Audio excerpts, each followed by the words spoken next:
Ang ikalimang kabanata ng sulat ni San Pablo sa mga taga-Hebreo.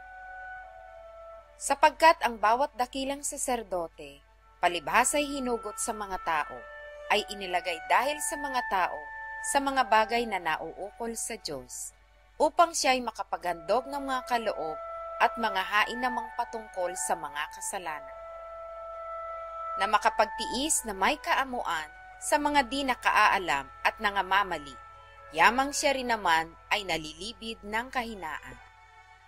At dahil dito'y nararapat siyang maghandog dahil sa mga kasalanan, at hindi lamang patungkol sa mga tao, kundi naman sa kanyang sarili.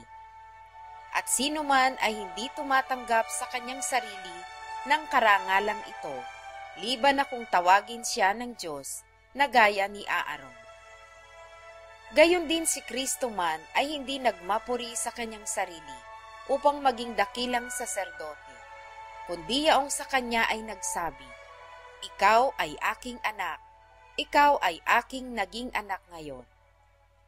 Gaya rin naman ang sinasabi niya sa ibang dako, "Ikaw ay saserdote magpakailanman, ayon sa pagkasaserdote ni Melkisedek." Na siya sa mga araw ng kanyang laman, ay naghandog ng mga panalangin at mga daing na sumisigaw ng malakas at lumuluha doon sa may kapangyarihang makapagligtas sa kanya sa kamatayan, at siya'y dininig dahil sa kanyang banal na tako. Bagamat siya'y anak, gayon may natuto ng pagtalima sa pamamagitan ng mga bagay na kanyang tiniis. At nang siya'y mapaging sakdal, ay siya ang gumawa ng walang hanggang kaligtasan ng lahat na mga nagsisitalima sa kanya. Pinanganlan ng Diyos na dakilang saserdote ayon sa pagkasaserdote ni Melkisedek.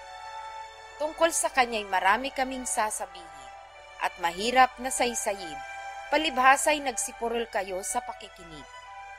Sapagkat nang kayo'y nangararapat ng maging mga guro dahil sa kaluwatan, ay muli kayong nangangailangan na kayo'y turuan ninuman ng mga unang simulain ng aral ng Diyos, at naging tulad sa mga nangangailangan ng gatas at hindi ng pagkaing matigas.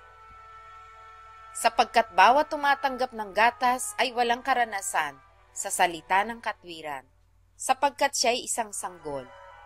Sa makatwid ay doon sa mga sa pamamagitan ng pamimihasa ay nangasanay ang kanilang mga pakiramdam upang makilala ang mabuti at ang masama.